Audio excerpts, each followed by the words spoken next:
Lingkaran Survei Indonesia LSI Denny JA merilis hasil survei terbaru terkait elektabilitas bakal calon presiden baca pres untuk pemilihan presiden 2024.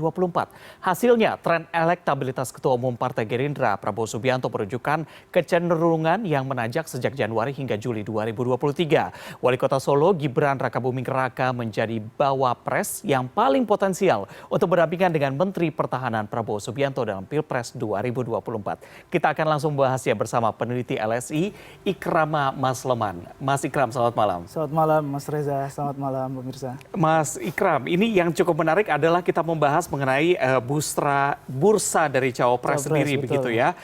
Di mana memang Gibran menjadi bawa pres yang paling potensial untuk berdampingan dengan Menteri Pertahanan Prabowo Subianto. Betul. Anda bisa jelaskan mungkin hasil dari survei LSI ini? Ya, sebenarnya kalau kita lihat elektabilitasnya sungguh mengejutkan juga ya. Karena pertama, secara personal Mas Gibran ini belum secara terbuka menyatakan ini ya. Walaupun banyak digadang-gadang nih. Betul. Bahkan ada petinggi partai juga yang menyebutkan sebagai semacam kasih clue-clue ya bahwa ini wali kota yang berhasil dan sebagainya ya. Nah, ini juga mengejutkan ya sebenarnya yang kita lihat data ini. Dan ini juga kita melihat berarti publik kita cukup tajam melihat pergeseran mata angin politik gitu ya, secara semiotik gitu ya, bagaimana Pak Prabowo ketemu dengan Mas Gibran ataupun endorse Pak Jokowi yang mungkin secara semiotik dilihat publik ya sebagai asosiasi arah dukungan ya.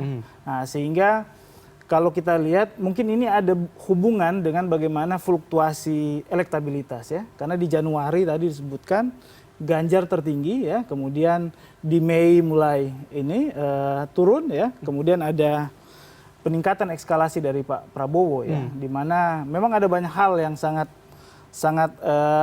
kompleks ya. Namun saya ingin mencermati posisi cawapres, Mas. Sebenarnya kan secara kalau kita mau bilang penentu cawapres ini kan ada 3 ya. Pertama veto players ya. Nah, veto players ini kan ya tentu adalah partai pengusung. Betul. Dan kita tahu yang pengusung di Pak Prabowo, veto players ini adalah ketum-ketum partai yang juga punya keinginan ya menjadi cawapres ya. Jadi seberapa ikhlaskah misalnya ketika Pak Muhaimin dijadiin cawapres, sedangkan Golkar akan menganggap mereka suara terbanyak di DPR. Begitu juga Pak AHA. Ini kan artinya veto players ini akan rumit Anda mengurai, sehingga posisi Mas Gibran mungkin dilihat sebagai cadangan yang alternatif gitu yang ya? Mungkin latitude of rejectionnya, titik penolakannya mungkin cenderung lebih kecil ya. Ya, kedua memang tidak ada cawapres yang premium, Mas. Kalau kita lihat dari aneka cawapres tadi ya, sebenarnya tidak terlalu merubah elektabilitas dari capres ya, karena urutannya tidak merubah urutan, tetap Pak Prabowo tinggi, cuman memang ada perbedaan ketika Mas Gibran 38, begitu juga Pak Erick Thohir ya, walaupun memang ketika sama Mas Gibran elektabilitas antara pasangan capres Prabowo Gibran dengan yang kita simulasikan Ganjar Sandiaga agak cenderung lebih lebar ketimbang berpasangan dengan Erick Thohir. Nah, kita bisa dilihat di sini bahwa jaraknya cukup pendek begitu ya, 0,1% antara Pak Prabowo dengan Gibran dan juga Pak Prabowo dengan Erick Thohir. Tapi apa yang membuat pembahasan mengenai Gibran ini justru jauh lebih besar begitu ya, baik kita membahas di sini maupun di sosial media.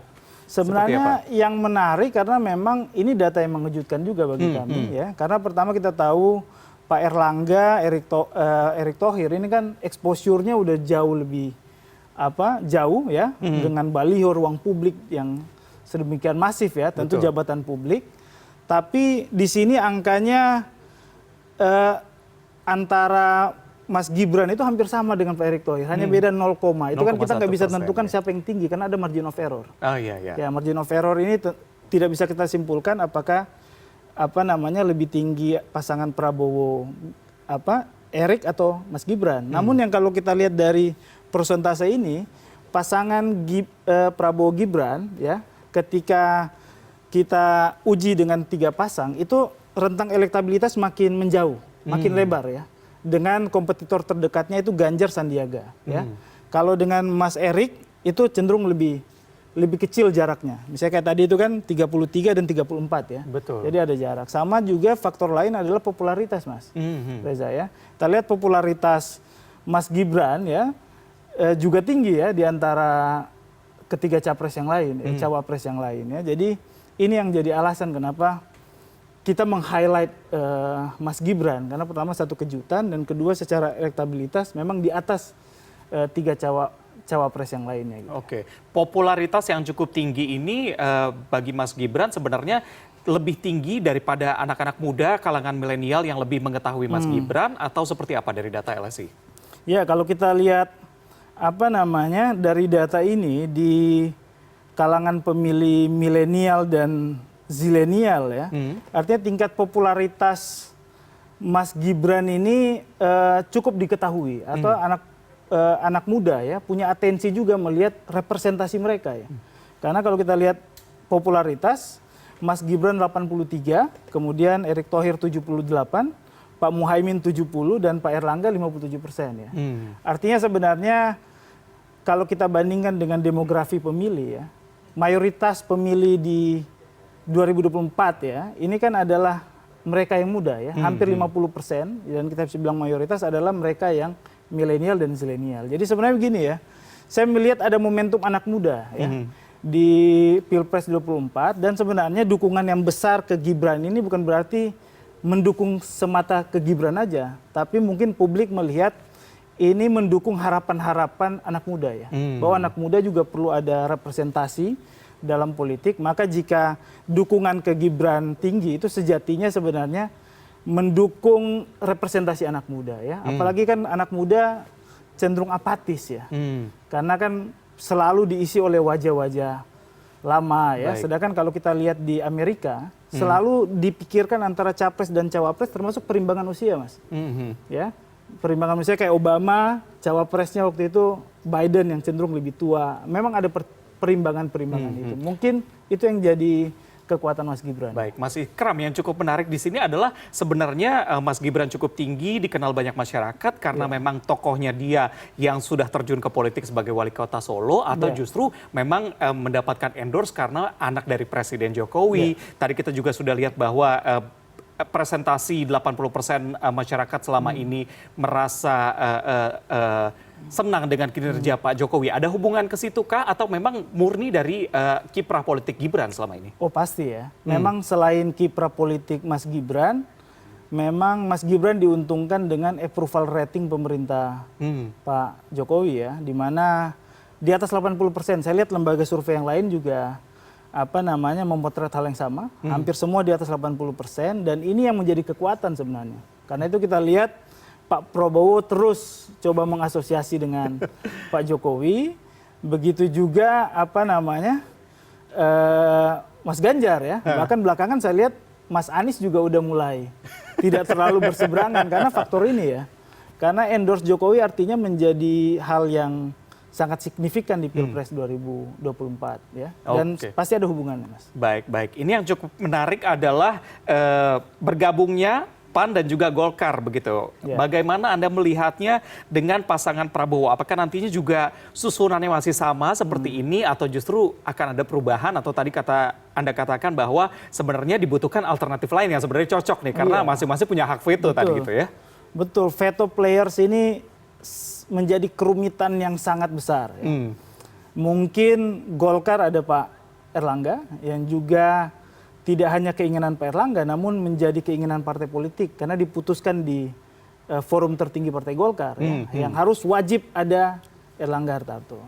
Begitu juga PKB yang wajib itu, katanya kalau nggak dapat cawapres pindah, itu kan jadi pasti. Kemudian PAN juga kan digadang-gadang kedekatan dengan Erick Thohir ya. Nah, jadi ini menjadi kerumitan, maka saya menganggap jika salah satu ini dipilih, ini kan pasti ada benturan-benturan kecil ya. Maka posisi Gibran menjadi sangat seksi gitu ya. Karena pertama dilihat Gibran bisa menjadi titik penolakannya tidak tinggi karena anak dari mentor mereka juga di pemerintahan ya.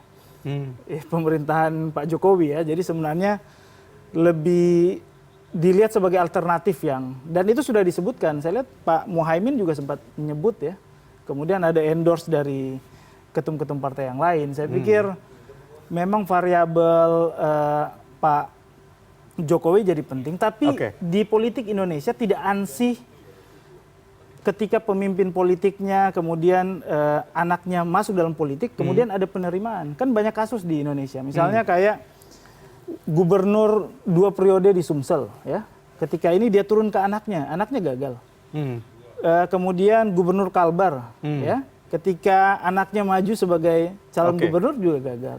Di Sulsel juga Limpo juga gagal. Jadi sebenarnya ini bukan hal yang otomatis sebenarnya. Jadi memang kalau kuat pasti ada variabel personal juga selain ada endorse dari asosiatif dengan Pak Jokowi. Kalau menurut Anda akan terjadi resistensi gak sih dengan adanya Gibran? Apalagi berkali-kali dikatakan bahwa ini sebagai tokoh yang cukup seksi, sebagai alternatif lain dengan partai-partai yang sudah bergabung dan masing-masing punya hak veto ini begitu. Ada arah ke sananya kah? Iya, kalau saya sebenarnya posisi Gibran ini tidak akan seksi ketika elektabilitasnya juga tidak sebesar ini ya. Saya pikir memang selain approval rating Pak Jokowi yang baik dan mungkin kepiawaian beliau ya dalam politik, kita lihat kan memang secara bahasa juga cukup piawai ya, sehingga menghindari jebakan-jebakan gitu ya. Misalnya ketika ditanya soal jurkam kan, atau soal mendukung siapa, dia kan cenderung lebih. Artinya Gibran juga sebenarnya dilihat ya sebagai alternatif ya, karena memang secara politis ya, memang belum kuat semacam statementnya ya, bahwa dia menjadi pendukung, sehingga memang posisi Mas Gibran tergantung konfigurasi saya pikir. Dan walaupun semua ketum parpol pasti mau jadi cawapres ya, karena mereka veto players kan, tapi pasti akan deadlock kalau saya. Dan deadlock dan daya rusaknya akan jauh lebih besar ketimbang memilih salah satu ya saya lihat. Karena pasti akan ada ketersinggungan dan akan ada melihat siapa yang paling berjasa dan sebagainya. Mas Ikram, tapi sejauh ini statement dari Mas Gibran tidak mengiyakan begitu ya. Dia berkali-kali menolak bahwa saya tidak melakukan apa-apa gitu. Mungkin salah hasil surveinya dan segala macam. Apakah ini juga akan mempengaruhi dari elektabilitas berikutnya begitu? Iya. Atau ini hanya semacam menunggu hasil sidang nantinya, kalau misalnya memang sudah mendapatkan izin dari batasan usia mungkin akan lebih terbuka lagi begitu. Memang tidak mengiyakan tapi tidak menolak juga. Memang, dari dulu seperti itu ya. Dan itu memang keunggulan politik Jawa saya lihat. Politik Jawa memang lebih sabar ya. Lebih sabar, kemudian menyembunyikan mungkin keinginan atau desakan dari publik ya, sehingga sampai waktunya firm atau sampai clear ya dukungan itu dan dianggap bisa menghimpun banyak pihak. Saya pikir langkah yang diambil sama Mas Gibran, dia tidak menyendiri juga gitu, dia tampil ke publik tapi memang tidak terbawa oleh arah semacam statement-statement politik dari eksternal ya, saya pikir gitu. Berarti masih bisa memanfaatkan apa yang terjadi termasuk juga di sosial media sambil menunggu ini bagaimana hasil putusan di sidang, termasuk juga ini sebentar lagi kita sudah memasuki garis finish pendaftaran begitu ya. Ya, Mbok dimanfaatkan saja waktunya saat-saat ini karena namanya juga sedang baik-baik saja begitu ya. Terima kasih peneliti LSI Ikrama Masloman sudah berbincang bersama kami. Kita lihat bagaimana hasil surveinya LSI berikutnya. Baik, terima kasih. Selamat malam. Selamat malam, Mas. Dan demikian kanal Pemilu Terpercaya pada malam hari ini. Pastikan Anda mendapatkan update informasi terkini seputar Pemilu dan Pilpres 2024 hanya di CNN Indonesia, kanal Pemilu Terpercaya. Saya Reza Helmi pamit, selamat malam.